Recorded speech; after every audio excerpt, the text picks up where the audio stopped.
And that brings us to a key question that Wave's story raises. Okay. What happens when our individual experiences clash with the expectations of our social group? How do we reconcile our personal truths with the narratives that we're told to believe? And for Wave, that clash became increasingly apparent as he began to compare the messages he was receiving about racism with his own lived experiences. Right. He found a stark disconnect between the two. It's so important to acknowledge the power of lived experience. Yeah. It's one thing to read about racism in a textbook or see it portrayed in the media, but it's another thing entirely to grapple with its complexities in your own life. He shares a very poignant reflection about this, saying that he experienced more bullying from people who look like him than any overt racism from white individuals. Wow. This challenges the narrative he'd been given about where racism comes from and how it manifests. This is where his story gets really interesting. He's not denying the existence of racism. He's complicating our understanding of it. Right. He's forcing us to recognize that prejudice and discrimination can exist within and across racial lines, and that personal experiences can offer valuable insights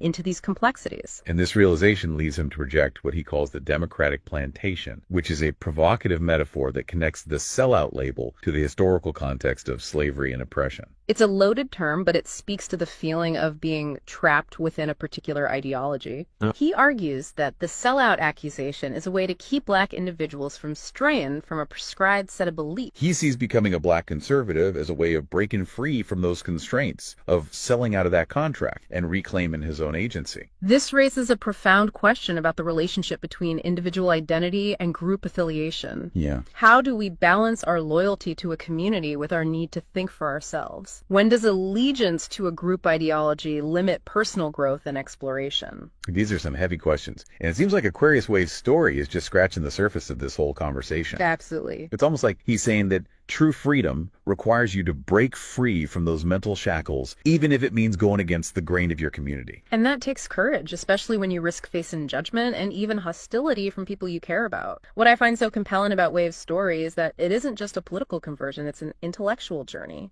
He actively sought out information that challenged his worldview, almost like he was on a mission to uncover the truth for himself. It reminds me of that story he told about Haydn's laptop screen at the coffee shop. Right. It's funny, but also kind of sad that he felt like he had to do that. Yeah. It says a lot about, the atmosphere of intolerance around these discussions. It really does. Yeah. And it brings up this bigger question about intellectual freedom and, the importance of engaging with diverse viewpoints. Yeah. How can we even have productive conversations about race and politics if people are afraid to even explore different perspectives? It's like that fear of being labeled a sellout just shuts down any possibility for open dialogue. Right. It creates this echo chamber where everyone's expected to agree and anyone who disagrees is automatically a traitor. Exactly. And that brings us back to this idea of the democratic plantation and what it represents. Yeah. It's a metaphor, of course, but it highlights that feeling of being confined by a particular ideology, of being told what to think and believe, especially as a Black individual. It's like there's this unspoken pressure to conform to a certain set of political beliefs, and stepping outside those boundaries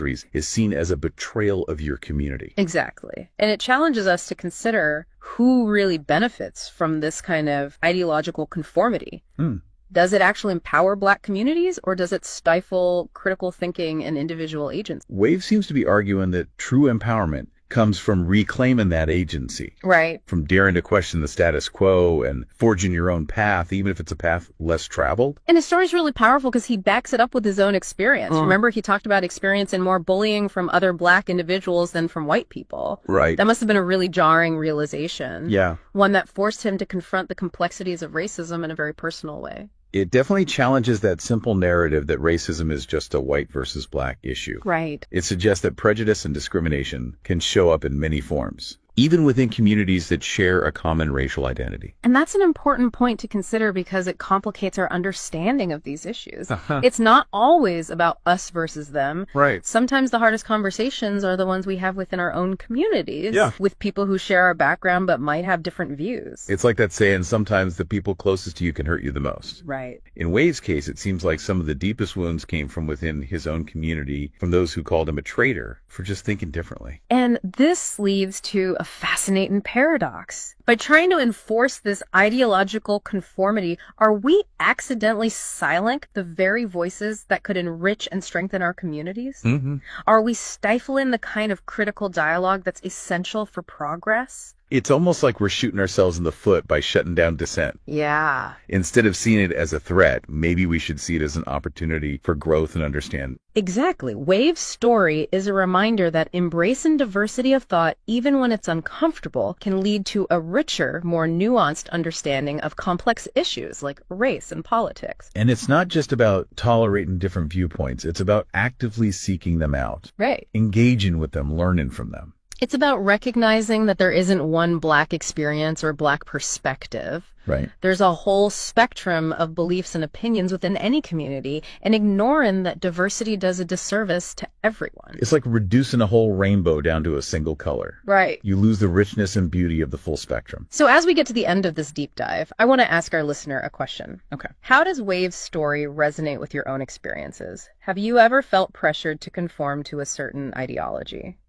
Have you ever felt like your own beliefs clash with what your community expected? And if so, how did you navigate that tension? Right. Did you speak up or did you stay silent? What happened because of that choice? These are some tough questions. Yeah. And there are no easy answers. No. But Wave's story encourages us to grapple with them honestly and courageously. It reminds us that it's okay to question, to doubt, to change our minds. Yeah. That's how we grow, how we learn, how we become more ourselves. And that's a message that goes beyond race or politics or any other social category. Absolutely. It's a universal human truth. The journey of self-discovery often involves challenging the narratives we've been given and forging our own paths. It strikes me that Wave's journey is ultimately about authenticity. It's about having the courage to be true to yourself, even when it means, challenging what other people expect of you. And recognizing that your identity isn't some fixed point, but like an evolving process. Right. And sometimes that process involves, shedding old beliefs and embracing new perspectives,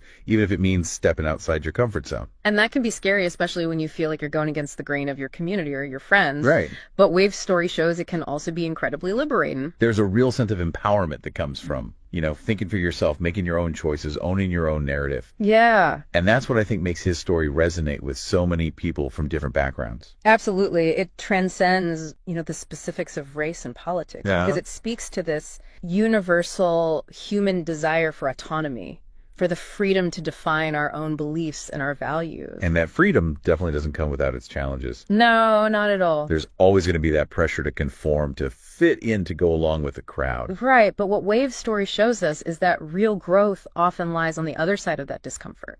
It's like that saying, the cave you fear to enter holds the treasure you seek. In Wave's case, that treasure was the freedom to be himself, even if it meant challenging the expectations of his community. And by doing so, he started this much-needed conversation about the complexities of Black identity, the limits of groupthink, and the importance of individual agency. So as we wrap up this deep dive, I want to leave you with this one final thought. What if the real sellout isn't the person who dares to think differently, but the ideology that demands, that everyone think the same way? What if the real betrayal is silence, dissent, and stifling critical dialogue? Those are powerful questions, and they challenge us to really rethink what we believe about loyalty and belonging and what it means to be a part of a community.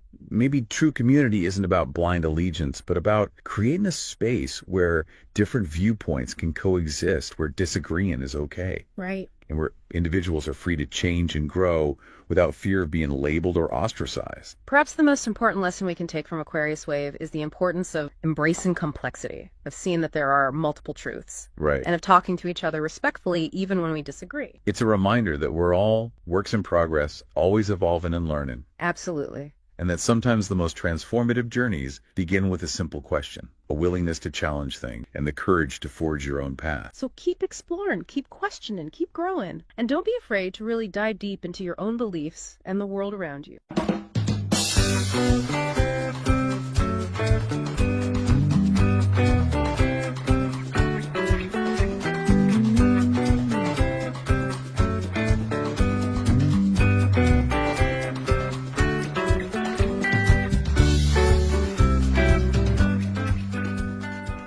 I right, so today we're going to be taking a deep dive into a pretty controversial topic. We're talking about Black Lives Matter, specifically all the stuff surrounding their finances and the impact that they've actually had. You sent over some YouTube videos from Aquarius Wave, and honestly, he's pretty critical of DLM. Like pretty critical. So we're going to break down those videos and use our own expertise and experience, kind of give you a better idea of what's going on, what we're looking at.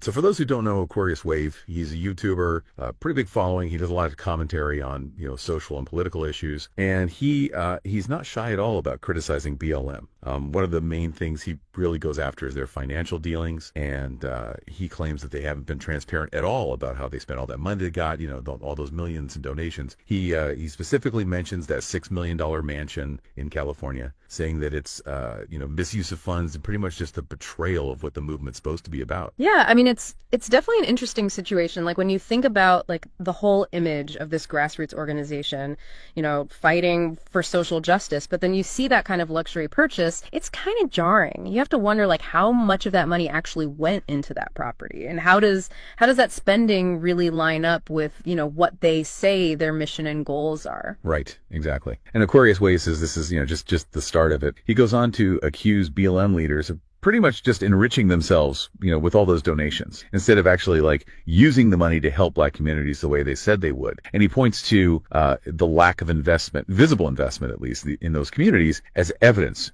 So like, how do we even begin to figure this out, to assess these accusations? Well, I mean, one of the first things you have to do is look at their, financial reports, like the actual reports, see how their spending compares to other nonprofits, similar ones, similar size and scope and stuff like that, because it's not like as easy as saying every single dollar should go straight to community programs. There are other costs involved in running, a large organization. You've got multiple chapters and initiatives, things like that. You have staff salaries, legal fees, administrative expenses. I mean, all that factors in. Yeah, it's definitely more nuanced than just mansion equals bad. But, that doesn't mean we should just give them a free pass, right? Like, I think it's our job to, as, engaged citizens, to hold organizations accountable, especially when they're dealing with such big issues and receiving, huge amounts of public funding. Oh, yeah, absolutely. Transparency is crucial, and it's not just about avoiding scandals or accusations. It's about building that trust with donors and with the public in general.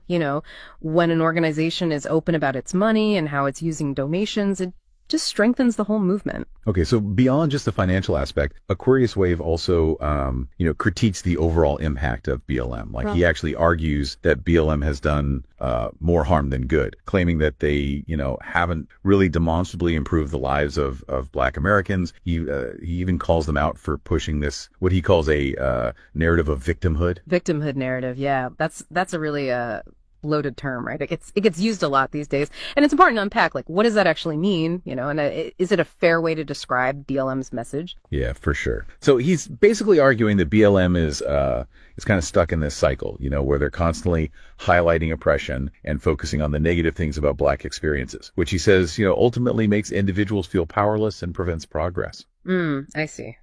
It's a perspective that definitely resonates with some folks, and it does raise some, valid points about how victimhood can work psychologically, because it's true, constantly dwelling on those negative aspects of your identity can be disempowering. It can make you feel like you have no control, and it can limit your ability to imagine, positive change happening. Yeah, he actually uses some pretty intense language. You even compare some of BLM's tactics to the things cults do to control and manipulate their members. Wow. I mean, that seems like a bit of a stretch, but it shows you just how heated this debate is, right? About BLM and how much emotion it brings up on both sides. And, it's crucial to acknowledge the historical and systemic stuff, things that contribute to the challenges that many Black communities face. But it's also just as important to encourage like a sense of individual agency and empowerment. So like, how do we find that balance, Yeah, that's a good question. Okay, so we're starting to see like a bigger picture forming here, right? We've got the financial questions, the concerns about their actual impact, and this whole debate about the victimhood narrative. So like, where do we go from here? Well, let's dig a little deeper into some of these specific criticisms that he's making and see if we can, unpack them a bit further in part 2. Sounds good.